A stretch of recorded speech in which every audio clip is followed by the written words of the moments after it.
Thank you both for talking with us. Thank you. I had such a great time in this movie. You did? It was fantastic. Oh, I'm so glad. When you look back over the whole experience, what do you think? Wow. I mean, we shot this film about 2 years ago now. Mm-hmm.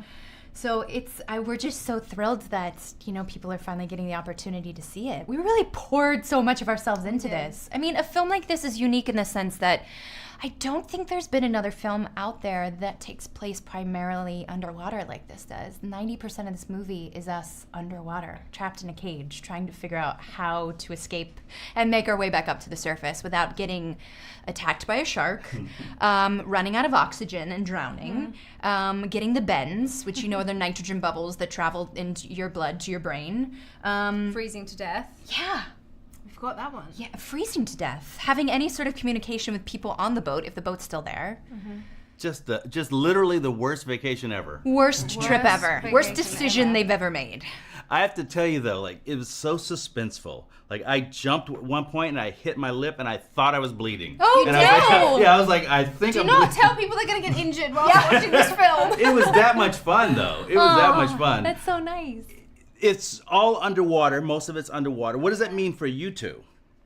We expended a lot of We energy. were very pruny, but the great thing about it was normally we have to sit in hair and makeup for hours, and do the hairspray, the hair gel, the whole the lashes, everything to get ready for set. And this one, we popped a bit of conditioner in our hair and got in. Moonwalked across the ocean floor and Yeah, we were ready we to did. go. We were ready It to was go. awesome. And you see the script, and then you get to working, and so you know what's happening. But was there something that actually surprised you after being underwater for so long?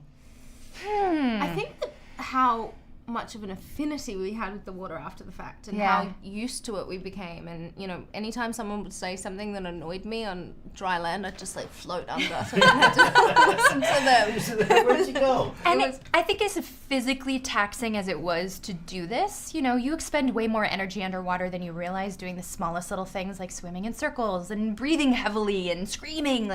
We would surface and be completely exhausted, but those in-between moments, because we would descend with a full tank of air and we wouldn't ascend again until we were almost out of air. So sometimes we'd be down, shooting for an hour, sometimes an hour and 15 or an hour and a half.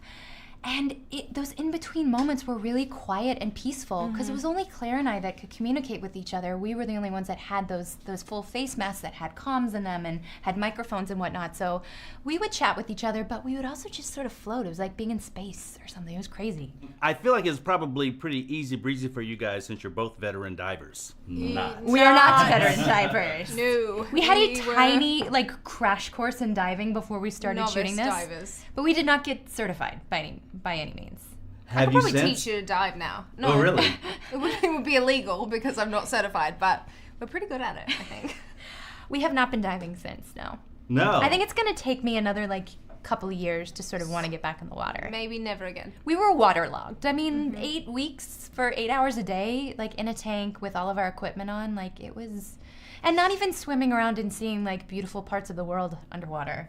We were in a tank with chlorinated broccoli, kind of swirling around us. How much do you think you were in the water as far as days go? 5 days a week for probably 7 weeks.